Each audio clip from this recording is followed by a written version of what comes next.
빈손으로 왔습니다.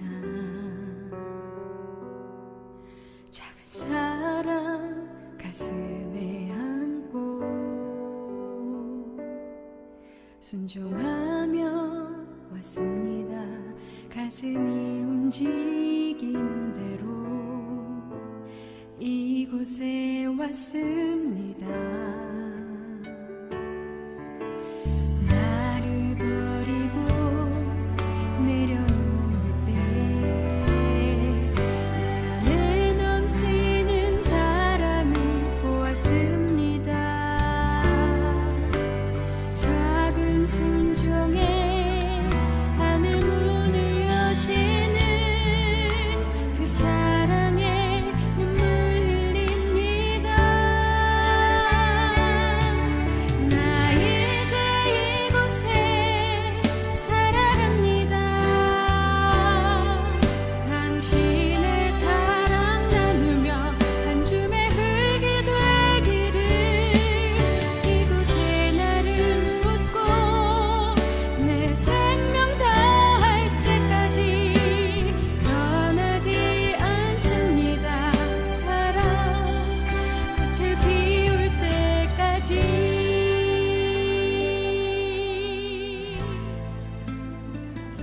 할렐루야. 성도 여러분, 9월 12일 토요일 아침 묵상의 시간입니다. 오늘도 하나님의 은혜와 평강이 여러분의 가정과 직장과 사역 위에 충만하게 넘치시기를 우리 주님의 이름으로 간절히 축원드립니다. 오늘은 고린도전서 11장 23절로 26절까지의 말씀을 본문으로 영적 성장, 성찬을 통해 얻는 것이라는 제목으로 은혜의 말씀을 함께 나누고자 합니다.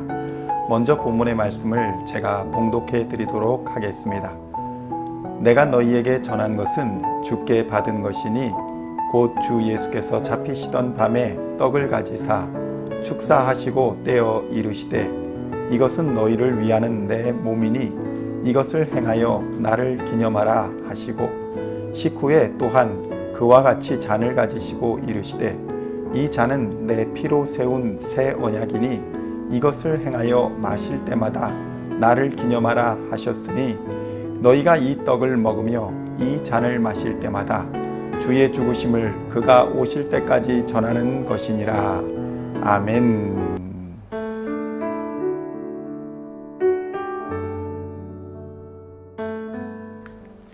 성도 여러분, 성찬과 세례는 모든 종교개혁 전통의 교회들이 공통적으로 지키는 성례전이라고 지난번에 말씀을 드렸습니다. 지난 시간에 고린도 교회는 성찬을 행함에 있어서 무질서하게 행함으로 바울로부터 책망을 받았습니다. 그렇다면 오늘은 이런 질문을 여러분에게 드리고자 합니다. 여러분이 이전에 성찬식을 통해 하나님의 은혜와 사랑을 느낀 적이 있으십니까? 그리스도인은 교회에서 신앙생활을 통해 영적인 성장을 이루어 가야 합니다. 그리스도인은 거듭난 새로운 피조물이며 이 말의 의미는 새로운 영적인 삶의 양식을 공급받아야 새로 태어난 피조물이 건강하게 성장할 수 있다는 것을 의미합니다. 그리스도인으로서 새로 태어난 존재는 이전과는 전혀 다른 존재입니다. 이전에 오직 육적인 필요를 채워서 성장하고 또 생존을 유지하여 왔다면 이제는 그리스도인으로서 육신의 필요와 더불어 거듭난 새로운 영적인 존재를 위해 영의 양식을 공급해 주어야 바르게 성장할 수 있다는 것입니다. 그래서 성찬을 은혜의 수단이며 영적 성장의 필수 양식이라고도 표현하는 것입니다. 그렇다면 교회는 왜 성찬을 영적 성장의 필수 영양을 공급해 주는 양식으로 비유하는 것일까요? 성찬식은 예수님의 최후의 만찬에서 기원합니다. 십자가의 죽음을 앞두고 예수님은 그의 제자들과 함께 식사를 나누셨습니다.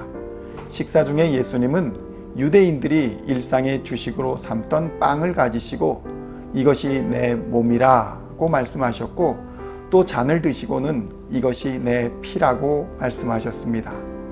여기서 주님의 살과 피라는 단어가 등장합니다. 성찬을 통해 주님의 살을 상징하는 빵을 먹고 주님의 피를 상징하는 포도주를 함께 마심으로써 주 예수님이 우리의 삶에 들어오시는 것입니다. 이렇게 영적인 성장이란 우리의 육체가 성장하기 위해서는 음식을 통해 필요한 영양소를 공급받듯이 우리의 영이 성장하기 위해서는 주의 살과 주의 피를 먹음으로써 우리의 영이 성장하게 된다는 의미를 가진다는 것입니다. 그렇다면 이렇게 주의 살과 피를 먹고 마신다는 행위는 과연 무엇을 의미하는 것일까요? 물론 이러한 의미를 해석하는 과정에서 수많은 이단이 발생했습니다. 지금은 그러한 것들을 다루는 시간이 아니므로 본문 속에서 나타난 증거를 통해서 제한적으로 살펴보고자 합니다. 먼저 주의 살과 피를 먹고 마신다는 것은 우리 주 예수께서 우리 죄인들을 위하여 자신의 살과 피를 아낌없이 내어 주셨음을 기념하는 것을 의미합니다. 23절로 25절의 말씀입니다. 내가 너희에게 전한 것은 주께 받은 것이니 곧 주 예수께서 잡히시던 밤에 떡을 가지사 축사하시고 떼어 이르시되 이것은 너희를 위하는 내 몸이니 이것을 행하여 나를 기념하라 하시고, 식후에 또한 그와 같이 잔을 가지시고 이르시되 이 잔은 내 피로 세운 새 언약이니 이것을 행하여 마실 때마다 나를 기념하라 하셨으니. 아멘. 성경은 명확하게 주의 살과 피를 먹고 마시는 성찬의 행위가 주를 기념하기 위한 것임을 알려줍니다. 여기서 기념에 해당하는 헬라어 아남네시스는 단순히 한번 머릿속에서 떠올리고 곧 사라지는 일시적인 기억을 의미하지는 않습니다. 계속하여 깊이 생각하는 것을 의미하는 것입니다. 그렇다면 성찬을 통해 우리는 무엇을 계속하여 깊이 생각하라는 말씀일까요?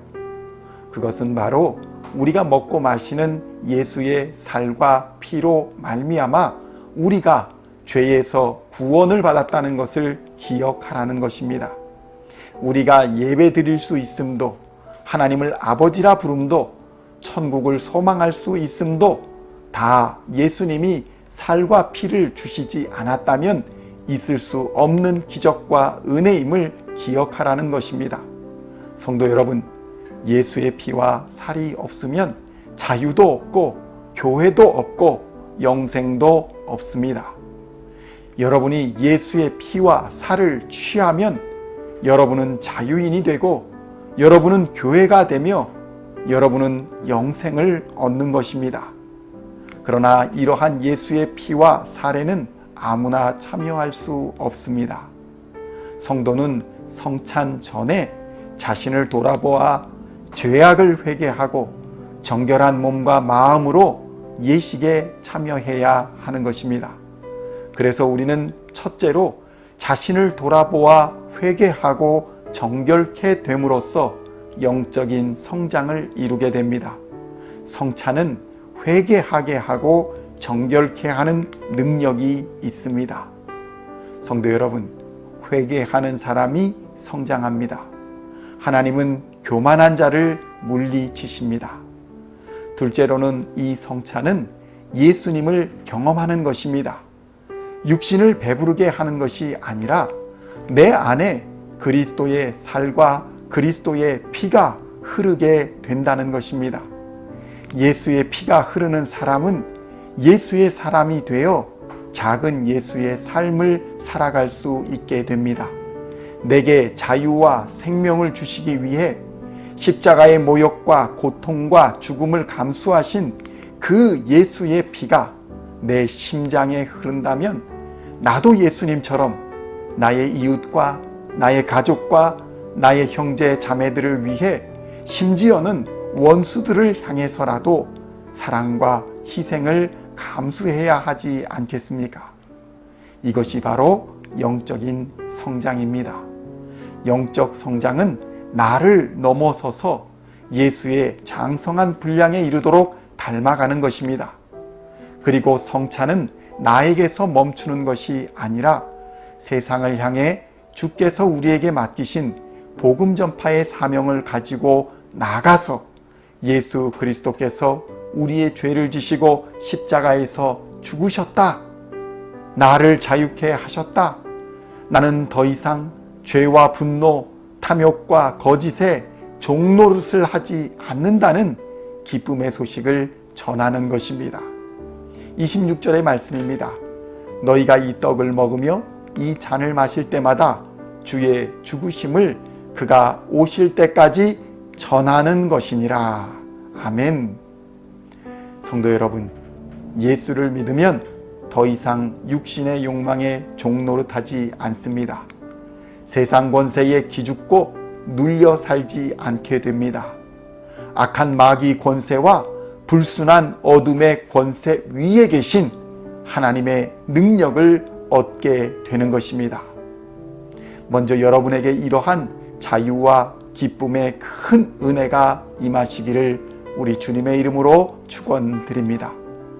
성찬을 통해 우리는 우리가 어디서 왔고 어떻게 거듭났으며 어디로 가고 있는지를 명확히 알게 되는 것입니다.